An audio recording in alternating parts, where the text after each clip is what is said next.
యాదాద్రి భువనగిరి జిల్లాలోని అన్ని సంక్షేమ వసతి గృహాలు, రెసిడెన్షియల్ కేజీపీవీ పాఠశాలల్లో ఈ నెల 14వ తేదీన నూతన డైట్ కార్యక్రమాన్ని పండుగ వాతావరణంలో నిర్వహించాలని జిల్లా కలెక్టర్ హనుమంతరావు పిలుపు మేరకు నేడు ఆలేరు గురుకుల పాఠశాల హాస్టల్ విద్యార్థులు వారి తల్లిదండ్రులతో అధికారులు కలిసి భోజనం చేశారు. అంతకుముందు తల్లిదండ్రులు విద్యార్థులతో సమావేశం నిర్వహించారు. స్పెషల్ ఆఫీసర్ సాహితీ మాట్లాడుతూ ఇటీవల రాష్ట్ర ప్రభుత్వం సంక్షేమ కేజీబీవీ రెసిడెన్షియల్ పాఠశాల విద్యార్థులకు 40% డైట్ ఛార్జీలు, 200% కాస్మెటిక్ ఛార్జీలు పెంచిందన్నారు.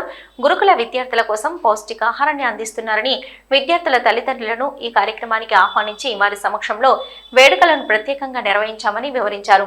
వంటశాలలు, పరిసరాలు పరిశుభ్రంగా ఉండేలా చర్యలు తీసుకున్నామని ఆమె వివరించారు. ఈ సమావేశంలో డిపిఆర్ఓ అరుంధతి, ఏరియా ఆసుపత్రి డాక్టర్ భార్గవి, గురుకుల హాస్టల్ ప్రిన్సిపల్ వెంకటమ్మలు పాల్గొన్నారు.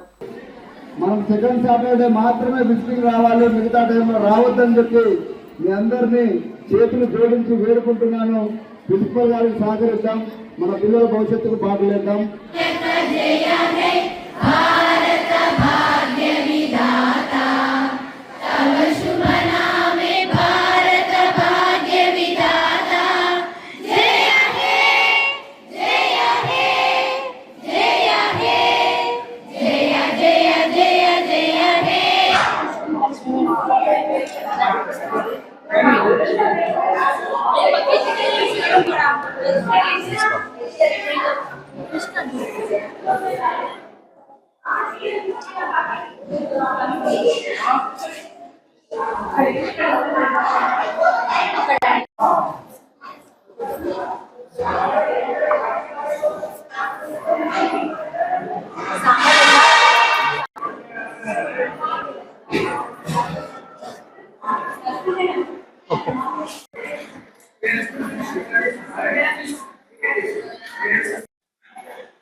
ఈరోజు తెలంగాణ రాష్ట్ర ప్రభుత్వం గౌరవ